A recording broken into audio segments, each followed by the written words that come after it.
Hello everyone and welcome to another video on SQL Server. Today we will explain and understand the concepts of data modeling, and then we will perform some actual data modeling using this database in SQL Server. The purpose of data modeling is to simplify the design of our database for efficiency and effectiveness and to fulfill the data requirements of our business. There are three types of data models and they are defined in three different stages. In the first stage, we define the conceptual model. Here we convert our data requirements into tables. So we define different tables that are required for our database. In the next stage, we expand our requirements and we also define columns or fields for each table. So now we have data tables with their columns. And in the third stage, we define the physical model, and here we actually design the database and its tables. So here we also define the data types of each field and whether it must contain data or not. So for example, some fields may not require data all the time, so they are nullable, and others such as the ID fields must always have some data, so they do not accept the null values. So we have the conceptual model where we vaguely define our requirement, and then we have the logical model where we clear our requirement, and then in the physical model we actually design the data model, and our requirement becomes our database. Mostly the model we create are relational data models, so we also define relationships. In the first stage, in the conceptual model, we define which table is the main table and how other tables are connected to this main table. And in the second stage, in the logical model, we define which fields create the relationships. So they are often called the ID fields. And in the third stage, in the physical model, we also define the data types of those ID tables. So the model that we will create today will also be a relational data model. So first we defined our tables. These will be our tables, and this is the main sales table. Then we defined columns for each table, and within these columns we have the ID column as well for each table, which will be connected to the sales table.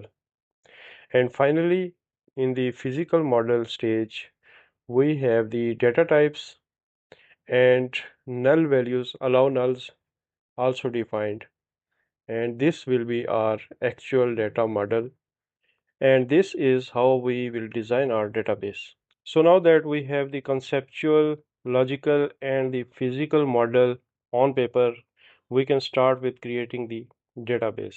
So first of all, in the SQL Server Management Studio, we will right click on the databases and click on the new database. And here we will define the name of the database, the tech store.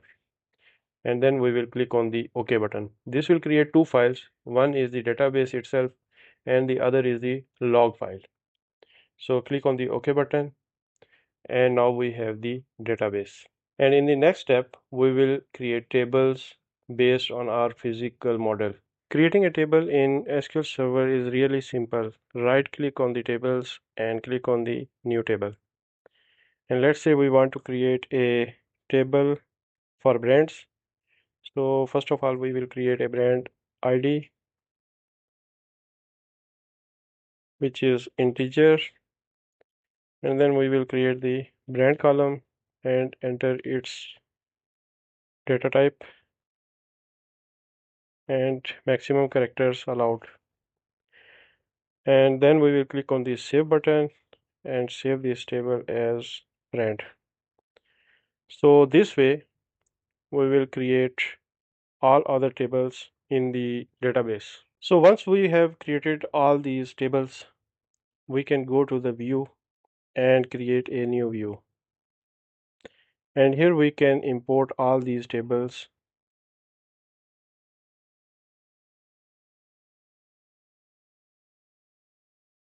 and click on the close button. And as you can see that the SQL Server Management Studio has automatically detected our relationship, and now we have our data model with all tables connected to each other. However, there is a small problem in our data model, and that is the inner join. It has been automatically chosen by the SQL Server Management Studio as connection between the tables as part of the relationship. So inner join means that the information that is available in both tables will be retrieved and the rest of the information will be skipped. That means that if a data is available in the staff table and it is not available in the sales table based on the staff ID, that data will be skipped. And in the same way, the data available in the sales table, which is not available in the staff table, will also be skipped. However, in case of our data model, we want to retain the data available in the sales table, and we do not care about data available in other tables. So the data in the sales table must always be retrieved. And for that, instead of the inner join, we want the left join. And one way of doing that is to right click here and click on the select all rows from sales.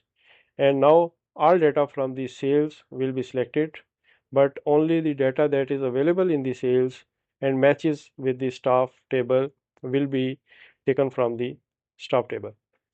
So more simpler way of doing this is to replace all the inner joins with the left outer joins. So left outer join is the same as left join. So we will copy this and replace all inner joins.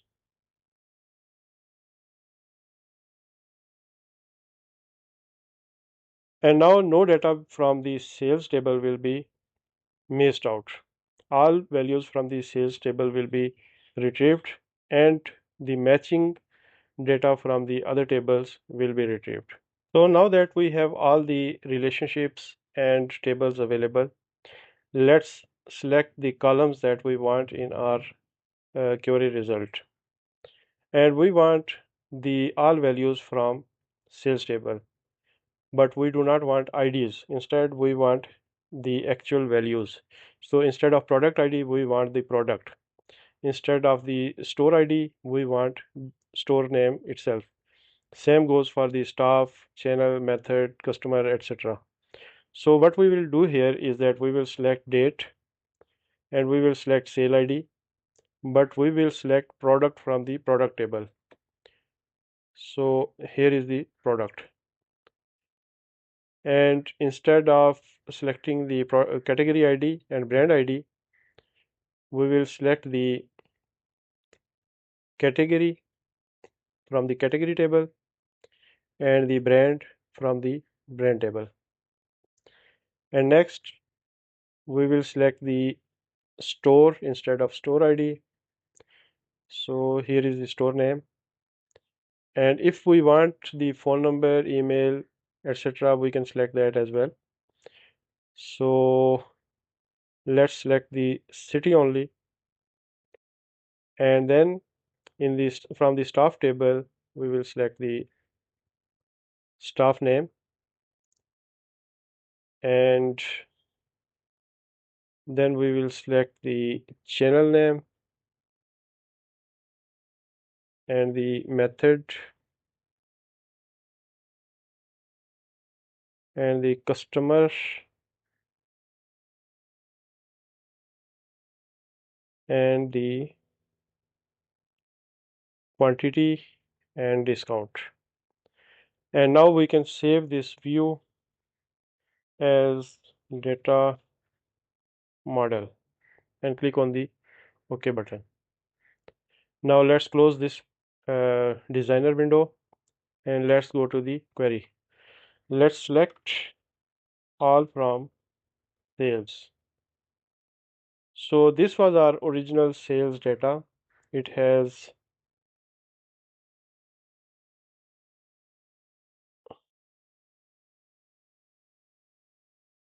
around 2 million rows, and there are all IDs in this data. So individually we cannot use this table in, for example, Excel or in another uh, analytical application without the data model. So let's go ahead and select all from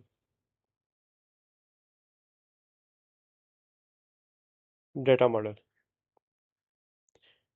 And now, as you can see, we have actual data instead of IDs, and we have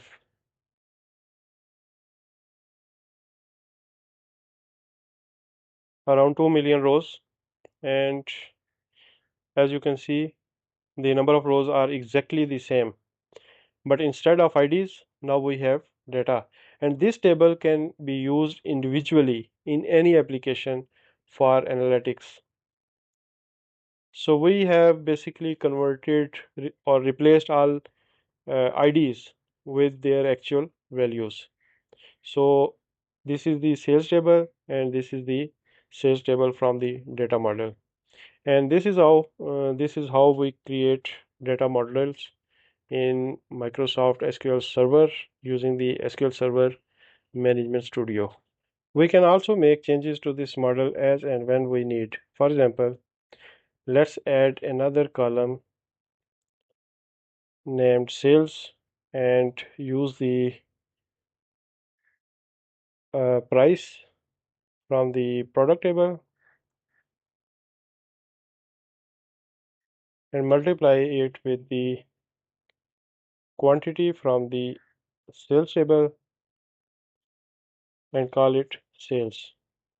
Now let's save this view again and close it, and let's select data again. And now you can see we have the sales information as well. So this is the benefit of creating a data model.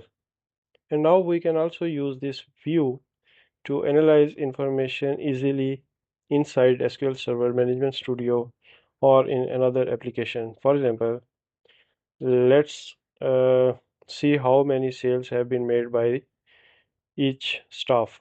So let's select name and sum of sales and sales from data model group by name. And now we have sales by salespersons.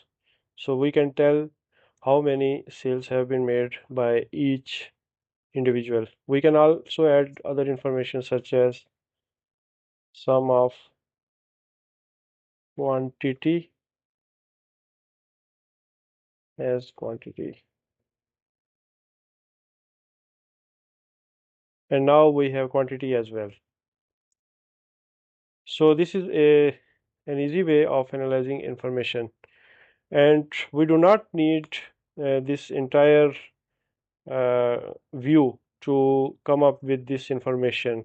We can simply create this information from this data model by joining the staff table with the sales table alone and the product table because we also need sales. So the purpose of this video was to show you how to create data models in SQL Server and how to analyze information based on those data models. So I hope you have enjoyed this video. Don't hesitate to ask questions or provide your feedback in the comments below. See you in the next video. Have a nice day.